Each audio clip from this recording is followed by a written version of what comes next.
সুপ্রিয় শিক্ষার্থীবৃন্দ, আশা রাখি তোমরা সবাই ভালো আছো। অনলাইন ক্লাসে তোমাদেরকে স্বাগত জানাই। আমি শাইলা বেগম হীরা, প্রভাষক হিসাব বিজ্ঞান, বঙ্গবন্ধু মহিলা কলেজ, মংলা, বাগেরহাট। আমাদের আজকের বিষয় হিসাব বিজ্ঞান প্রথম পত্র, একাদশ শ্রেণী, প্রথম অধ্যায়। আর আজকের পাঠ হিসাব বিজ্ঞান পরিস্থিতি। তোমরা জানো এসএসসি লেভেলে তোমরা একটা রাইটারের বই বোর্ড করতে নির্ধারিত ছিল, কিন্তু এইচএসসি লেভেলে একাধিক রাইটারের বই বোর্ড করতে অনুমোদিত থাকে। সেখান থেকে যে কোনো একটা বই তোমাদেরকে ফলো করতে হবে। আমি একটা রাইটারের বইয়ের নাম উল্লেখ করে দিয়েছি, তোমরা সেই রাইটারের বই ফলো করলে হবে। যেমন এখানে আসতে হলো হিসাব বিজ্ঞান প্রথম পত্র, একাদশ ও দ্বাদশ শ্রেণী। আর লেখকের নাম মোহাম্মদ জাকির হোসেন, মোহাম্মদ আজিবুর রহমান, মোহাম্মদ মাহমুদুল হাসান, মোহাম্মদ আব্দুল রাজ্জাক, মিনাক চৌধুরী ও মোহাম্মদ রফিকুল ইসলাম। এই কয়েকজন লেখক সমন্বিতভাবে এই বইটা লিখেছে।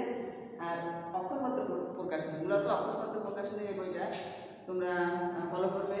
এই বইটা যদি তোমাদের সামনে থাকে তাহলে তোমাদের ক্লাস করতে সুবিধা হবে। শিক্ষার্থীবৃন্দ, তোমরা জানো গত ক্লাসে আমি হিসাব বিজ্ঞান পরিস্থিতির প্রথম অধ্যায় থেকে আলোচনা করেছিলাম হিসাব বিজ্ঞান বলতে কী বোঝায় এবং লেনদেন কাকে বলে এবং তার বৈশিষ্ট্য, হিসাব কী এবং তার শ্রেণী বিভাগ এবং হিসাব সমীকরণের প্রভাব। আজকে এর গাণিতিক সমস্যা আমরা সমাধান করব। এখন দেখো এখানে একটি গাণিতিক উদাহরণ দেওয়া আছে। যেমন জনাব রাশেদের ব্যবসায় থেকে নিম্নোক্ত ঘটনাগুলো সংগ্রহ করা হলো। 2020 জানুয়ারি 1 রাশেদ 55,000 টাকা নিয়ে ব্যবসায় শুরু করেন। জানুয়ারি 5 নগদ 20,000 টাকার পণ্য ক্রয় করা হলো। জানুয়ারি 10 ধারে পণ্য ক্রয় 10,000 টাকা। জানুয়ারি 13 ধারে পণ্য বিক্রয় 25,000 টাকা। জানুয়ারি 15 ব্যক্তিগত তহবিল থেকে ছেলের স্কুলের বেতন প্রদান 500 টাকা। এখানে করণীয় আছে, ক নম্বরে ঘটনাগুলো লেনদেন কিনা তার কারণ উল্লেখ করো। খ নম্বরে আছে লেনদেনগুলোর সাথে সংশ্লিষ্ট হিসাব খাতগুলো চিহ্নিত করো। গ নম্বরে আছে বিবরণীর সঙ্গে লেনদেনগুলোর হিসাব সমীকরণের প্রভাব বিশ্লেষণ করো, অর্থাৎ প্রমাণ করো এ সমান এল প্লাস ও ই। এখন এখান থেকে আমরা ক নম্বর আগে দেখব যে ঘটনাগুলো লেনদেন কিনা তার কারণ উল্লেখ করতে হবে। এখানে দেখো জানুয়ারি 1 তারিখে আছে রাশেদ 55,000 টাকা নিয়ে ব্যবসা শুরু করে। এই ঘটনাটি লেনদেন, কারণ এতে এই ঘটনাটির মাধ্যমে প্রতিষ্ঠানের আর্থিক অবস্থা পরিবর্তন হয়, অর্থাৎ নগদে 55,000 টাকা ব্যবসায় আসে এবং মূলধন বৃদ্ধি পায়। 5 তারিখে আছে নগদ 20,000 টাকার পণ্য ক্রয় করা হয়। এই ঘটনাটিও লেনদেন। এই ঘটনার ফলে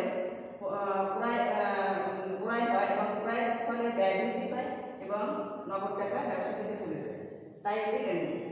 10 তারিখে আছে ধারে পণ্য ক্রয় 10,000 টাকা। এই ঘটনাটিও লেনদেন। এই ঘটনার ফলে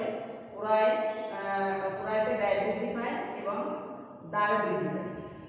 13 তারিখে আছে ধারে পণ্য বিক্রয় 25,000 টাকা। এই ঘটনাটিও লেনদেন।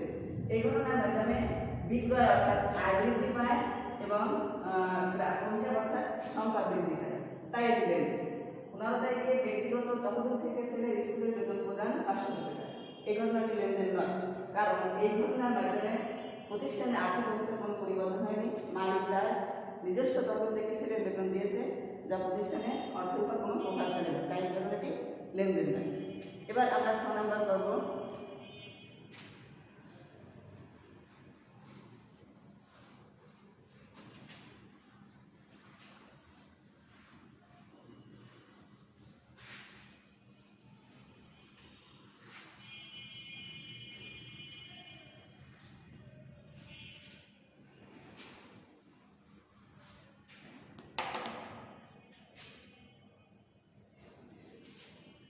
খ নম্বর ঘর কেটে করতে হবে।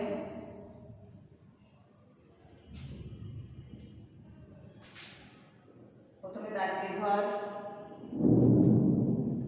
তারপরে সংশ্লিষ্ট হিসাব, এরপর হিসাবের শ্রেণী বিভাগ, তারপর আছে সমীকরণের প্রভাব। প্রথমে তারিখ, সংশ্লিষ্ট হিসাব,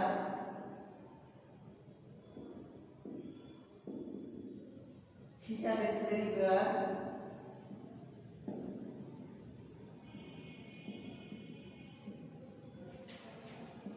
সমীকরণের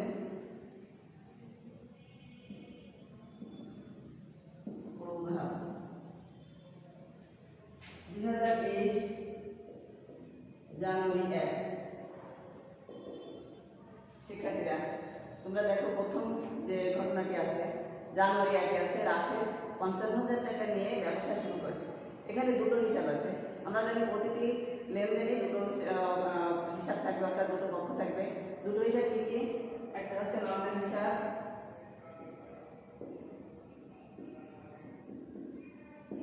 আর একটা মূলধন হিসাব। নগদ হিসাব হচ্ছে সম্পদ হিসাব আর মূলধন হচ্ছে মালিকানা সত্ত্ব।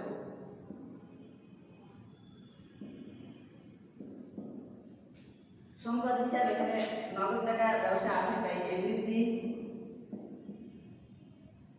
আর মূলধন আসে মালিকানা সত্ত্ব বৃদ্ধি পায় তাই এখানে আমরা লিখব ও ই বৃদ্ধি।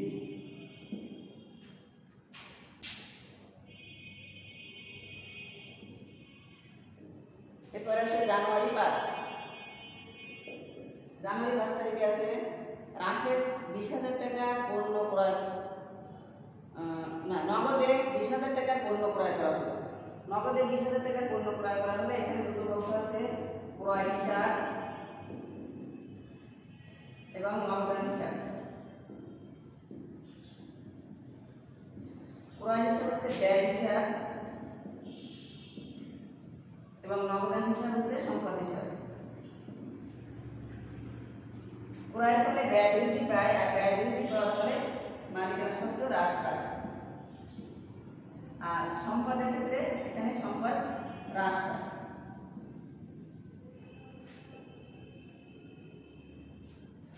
তারপরে 10 তারিখে ধারে পণ্য ক্রয় 10,000 টাকা। ধারে পণ্য ক্রয় এখানে দুটো হিসাব কি কি আছে? ক্রয় এবং প্রদেয় হিসাব। ক্রয় হিসাব এবং প্রদেয় হিসাব। ক্রয় হিসাব হচ্ছে ব্যয় হিসাব আর প্রদেয় হিসাব হচ্ছে দায় হিসাব। ক্রয়ের ক্ষেত্রে ব্যয় বৃদ্ধি পায় আর ব্যয় বৃদ্ধি পাওয়ার ফলে মালিকানা সত্ত্ব হ্রাস পায়, আর দায়ের ক্ষেত্রে এল বৃদ্ধি।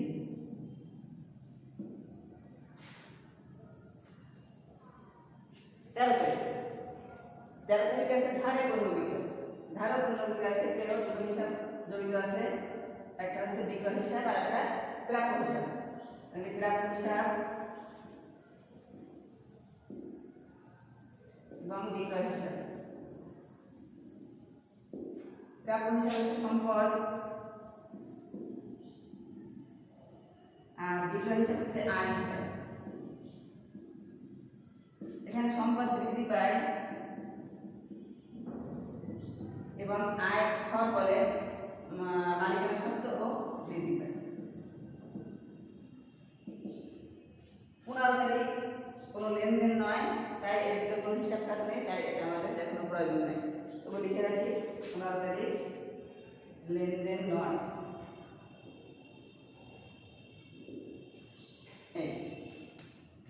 এটা আমাদের খ নাম্বার।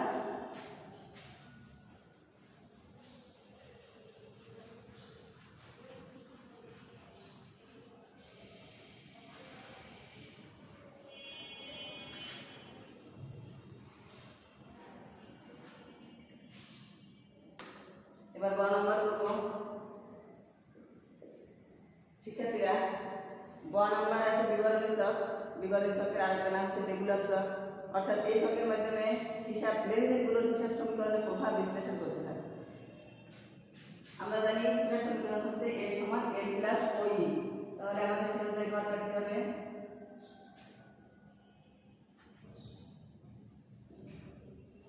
বিবরণী ছক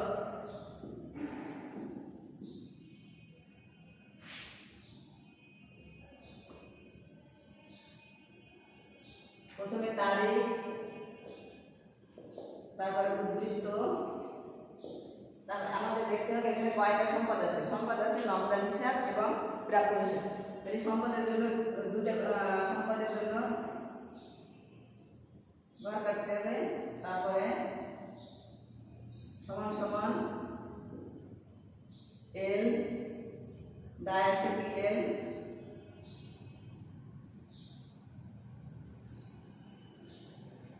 এরপরে আছে মালিকানা শর্ত ও ই। মালিকানা শর্ত আমরা জানি মালিকানা শর্তের বর্ধিত রূপ হচ্ছে মূলধন যোগ আয় বাদ ব্যয় তার উত্তোলন।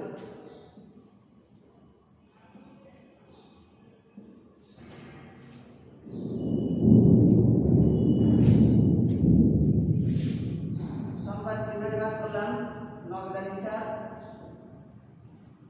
আর প্রাপ্য হিসাব।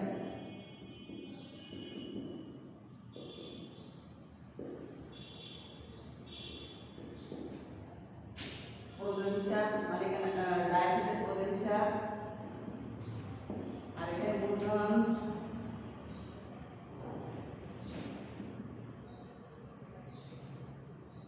এখানে একটা যোগ চিহ্ন হবে, যোগের ঘর হবে একটা মূলধন বা যোগ আয়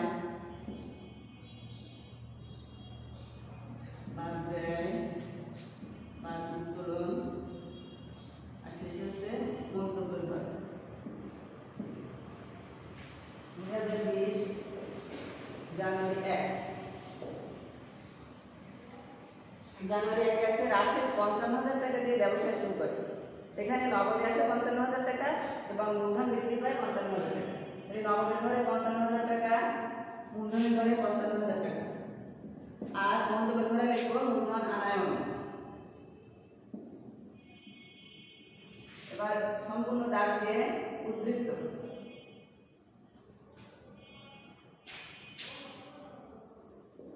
$55,000 টাকা, 55,000 টাকা। তারপরে জানুয়ারি 5 তারিখ আছে রাশেদ 20,000 টাকার পণ্য ক্রয় করবে। এখানে দুটো হিসাব আছে, ক্রয় এবং প্রদান হিসাব। ক্রয়ের ফলে মালিকানা শর্ত হ্রাস পায়, তাহলে এখানে ব্যয় ঘরে যাবে 20,000 টাকা এবং নগদ থেকে বাদ যাবে 20,000 টাকা। শিক্ষার্থীরা আমরা জানি অ্যাকাউন্টিং এর ভাষায় ফার্স্ট ব্র্যাকেট চিহ্ন দিয়ে বিয়োগ রাখতে হয়। তাহলে আসে 35,000 টাকা, উদ্বৃত্তে 55,000 টাকা, 20,000 টাকা।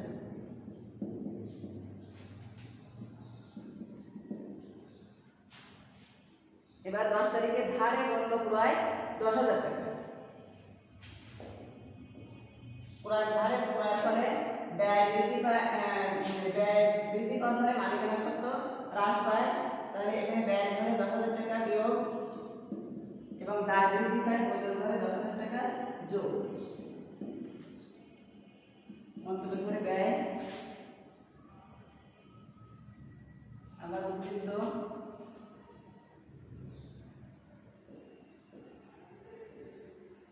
$35,000 টাকা, 10,000 টাকা, 55,000 টাকা, 30,000 টাকা। এবার 13 তারিখে আছে ধারে পণ্য বিক্রয় 25,000 টাকা। ধারে পণ্য বিক্রয় করলে আয় বৃদ্ধি পায় এবং সম্পদ বৃদ্ধি পায়, অর্থাৎ প্রাপ্য বৃদ্ধি পায় 25,000 টাকা। প্রাপ্য ঘরে 25,000 টাকা যোগ এবং মালিকানা শর্তে 25,000 টাকা আয় ঘরে যোগ।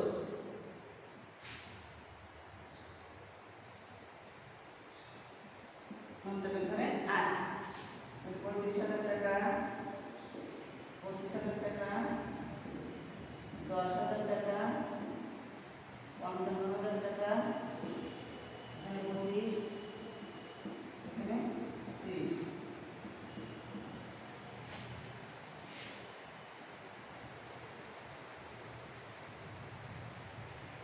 এবার আমরা উভয় পাঠ যোগ করে পাবো।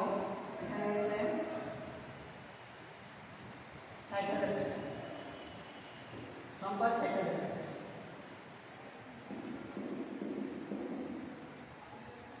দায় 10,000 টাকা। আর মূলধন আছে 55 এবং 25,000, 55,000 টাকার সাথে 25,000 টাকা যোগ 80,000, এখান থেকে 30,000 বাদ দিলে থাকে 50,000 সমান 60,000। সম্পদ 60,000 টাকা এবং দায় মালিকানা সত্ত্ব 60,000 টাকা। উভয় ভাগ সমান হবে। প্রত্যেকটা লেনদেনের মাধ্যমে উভয় ভাগ সমান হবে। শিক্ষার্থীরা দেখো এখানে এ সমান এন প্লাস ওডি, আমরা যদি প্রমাণ করি তাহলে এ 60,000 টাকা সমান এন 10,000 টাকা যোগ মালিকানার সত্ত্ব 50,000 টাকা মিলে হলো 60,000 টাকা। তাহলে উভয় ভাগ সমান হলো, অর্থাৎ এটা প্রমাণিত। সুপ্রিয় শিক্ষার্থীবৃন্দ, আমরা আজকে এখানে শেষ করব। তোমাদের সাথে আবার দেখা হবে আগামী ক্লাসে। তোমরা এরপর হিসাব বিজ্ঞান প্রথম পত্রের 2য় অধ্যায় দেখে রাখবে। আগামী ক্লাসে আমি